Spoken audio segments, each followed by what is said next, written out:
Un mot peut vous condamner, c'est par cette phrase que Brigitte Macron a tenté de conclure son explication de texte des propos de son mari.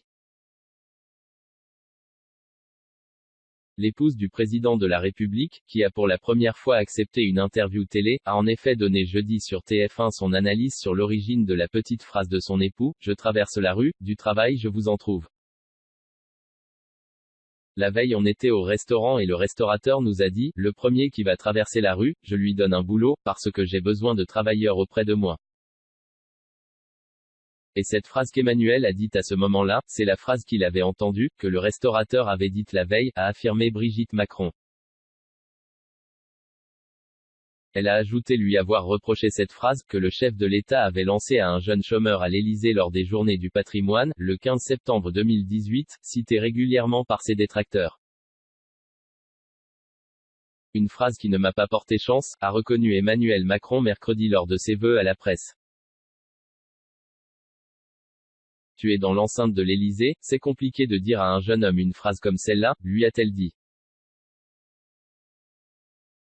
Bien évidemment, on n'a pas à la dire, a répété son épouse, mais, quelquefois, on a des phrases qui sortent spontanément, qui nuisent à notre image, mais c'est trop tard, la phrase est dite. On est dans une époque où un mot peut vous condamner et vous êtes réduite indéfiniment à ce mot. L'épouse du chef de l'État a aussi réfuté les accusations d'arrogance qui visent son époux.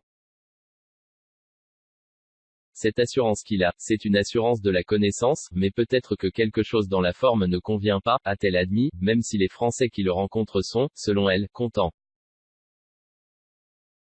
Quant à la colère des personnels hospitaliers, celle qui vient de succéder à Bernadette Chirac comme présidente de la Fondation Hôpitaux de Paris Hôpitaux de France et de l'opération Pièce jaune, a répondu que « c'est un combat que l'on comprend ».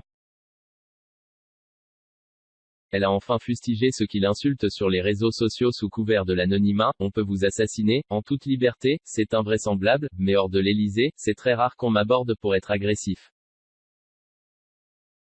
Enfin, interrogée sur 2022 et une candidature d'Emmanuel Macron, elle a notamment glissé, il fera ce qu'il voudra et de toute manière je serai là pour lui.